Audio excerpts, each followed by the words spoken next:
Our second goal is to expose the works of darkness, starting with entertainment, a device the devil uses to control your mind and soul. Why? Because these are the subjects that are interwoven into a lot of your entertainment. Don't let them burn.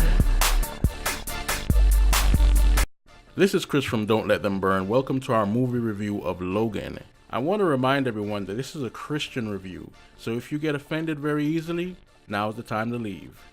In the near future, a weary Logan cares for an alien Professor X somewhere on the Mexican border. However, Logan's attempt to hide from the world and his legacy are upended when a young mutant arrives, pursued by dark forces. Now that's the synopsis of the movie, and it's directed by James Mangold. I want you to pay attention to the part where it says in the near future, because this is what the movie really depicts. Now what Fox did is they start off the movie with a Deadpool opening to promote the new movie coming out. Now the Deadpool opening provides you some dark humor as Deadpool changes in a phone booth with the theme of Superman playing while the audience gets a peek at his crack. Yeah, that's right.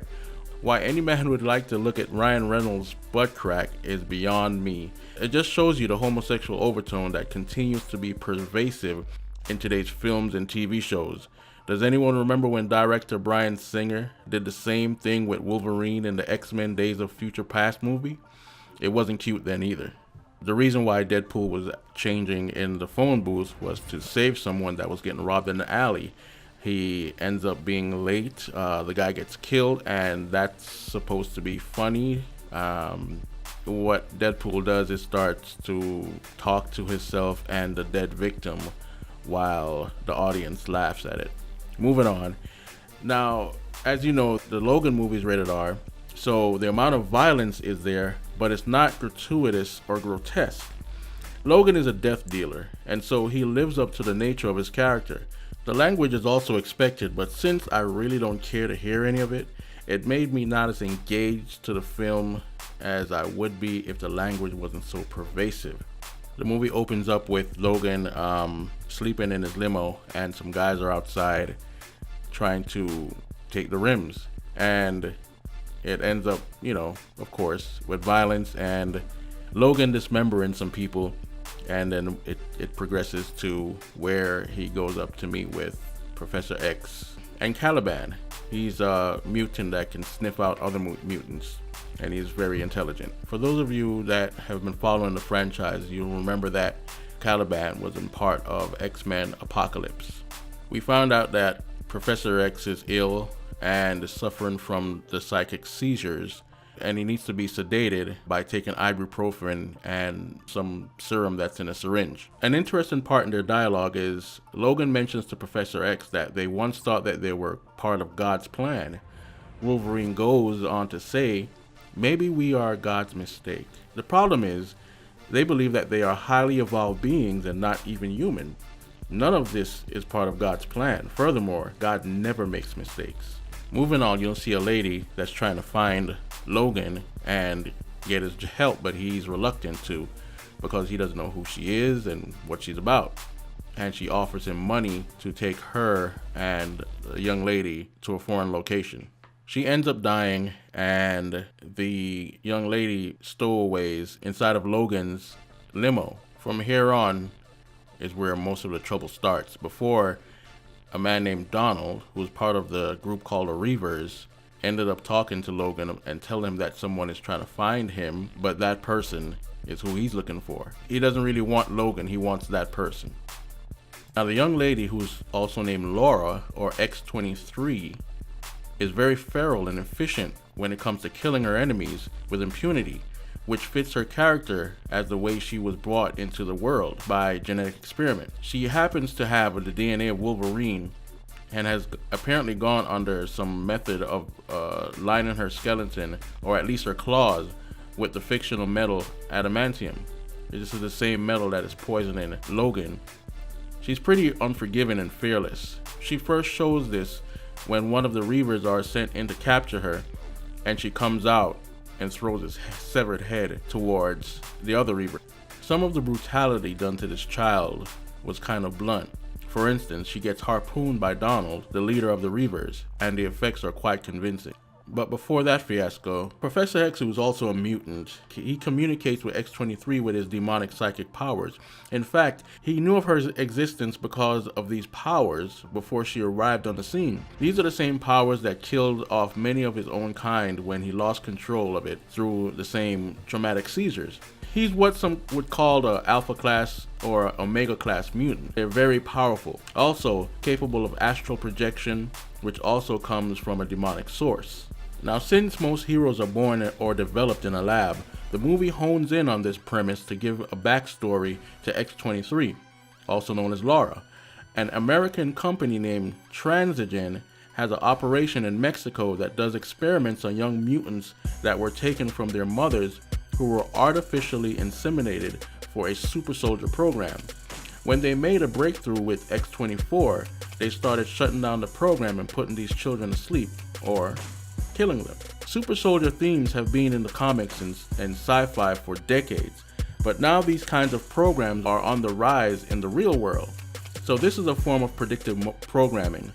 What the outcome will be in real life, we'll just have to wait and see, but it's already here, folks.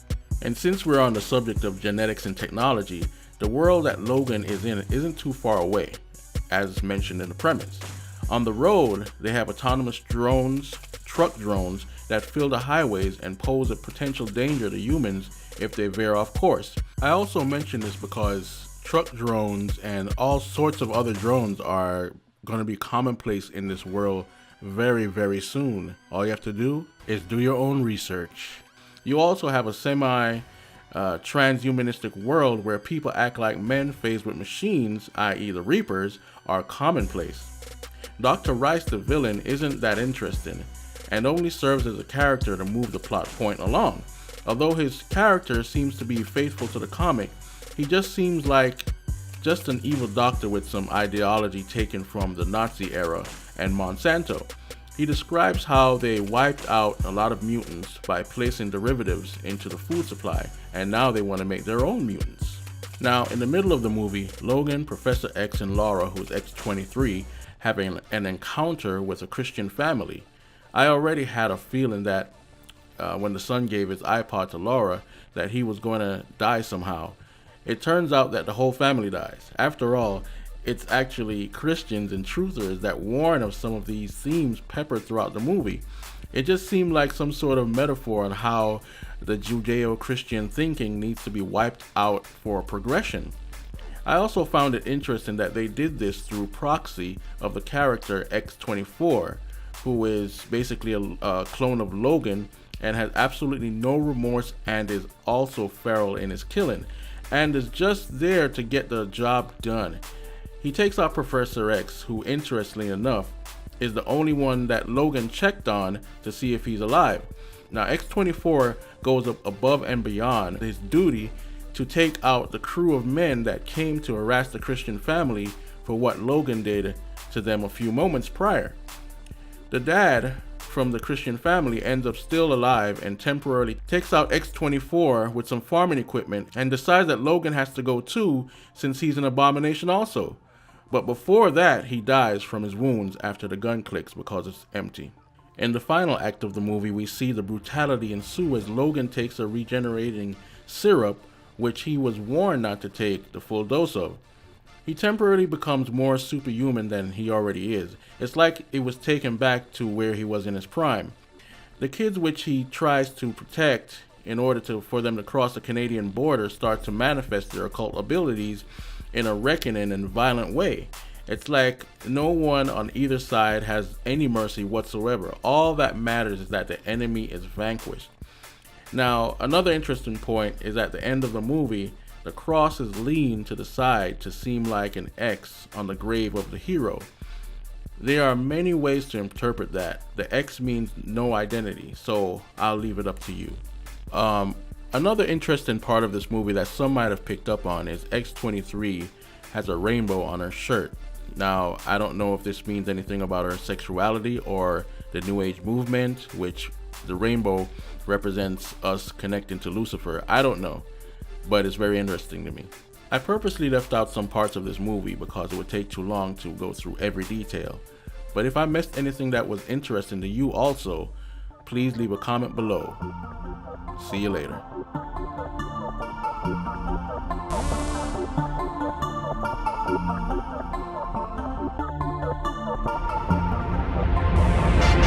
If you like our videos, don't forget to hit the subscribe button and the notification bell to get all our frequent updates.